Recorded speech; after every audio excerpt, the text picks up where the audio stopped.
Democratic Senator John Kerry and Texas Republican Kay Bailey Hutchison announced a plan Tuesday to create a new infrastructure bank. They say it's going to spur $640 billion in infrastructure investments with only $10 billion in initial seed money from the government. Joining me now from Washington is Senator Kerry. Senator, how's all this going to work? Well, it works through the old-fashioned way that money works, through leverage. What happens is, by issuing loans through the Treasury Department, we are able to attract private capital to deals where that capital can make money, but couldn't afford to do it without part of the deal being through the federal loan. So in effect, we're lowering the cost of a loan to those companies.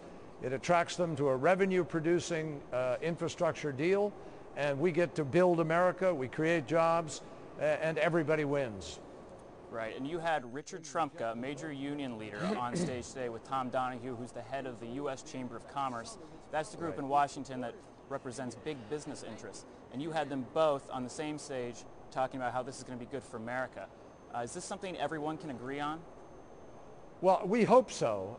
The fact, I mean, really, you know, Mayor Fiorello LaGuardia of New York years ago said there's no Democrat way and no Republican way to clean the streets. Well, the fact is there's no Democrat way or Republican way to build America. We have to have airports. We have to have transit systems that work. We have to have highways and roads, bridges that work.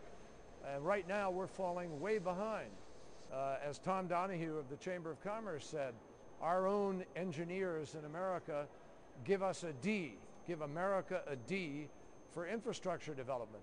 There's billions of dollars sitting on the sidelines waiting for this kind of signal.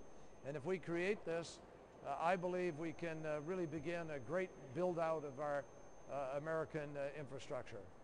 Right, you say this is going to cost $10 billion in initial funding to get it off the ground. Correct. And then after that, it's going to be self-sufficient. But even that's, you know, $10 billion, not a big chunk of the federal budget. Times are tight. Are you going to be able to find that money?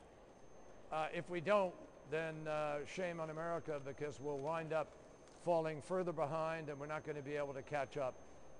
If we can find over $150 billion or more for the war in Iraq, the war in Afghanistan each year, surely we can find $10 billion to kick $640 billion or more of investment in our own country. I'm convinced we'll find that offset. The administration has put $30 billion into its budget for infrastructure development. And we just have to find it. We have to find the way to find the offset, because it's going to create jobs. You know, the long-term benefits of something that was built, say the interstate highway system, which President Eisenhower led the effort to build, we're still living off that. And the fact is it produces enormous addition to the gross domestic product of our country. If we invest further in the same way, we're going to attract more businesses, more capital to our country. We'll grow our economy, we'll create more jobs, America will be stronger. You said you've spoken to the White House about this. Their plan calls for $30 billion in a similar structure. What's better about your plan, and how do you save so much more money? Well, their plan actually is not similar to ours. It has grants in it. We don't have grants. We only have loans. Secondly, they put their structure within one particular department of the government, into the transportation sector. We don't want to do that. We make this a freestanding infrastructure bank. If you look in Europe, they have an infrastructure bank. They're currently spending 5% of their GDP on infrastructure. China is spending 9% of their GDP on infrastructure. We're spending slightly less than 2%. We can do better in America. We used to do this all the time. So why is this really necessary for the federal government to be doing? We already spend about $65 billion on grants, that most of those trickle down to state and local municipalities. Why aren't commercial banks stepping in here and making some of these loans?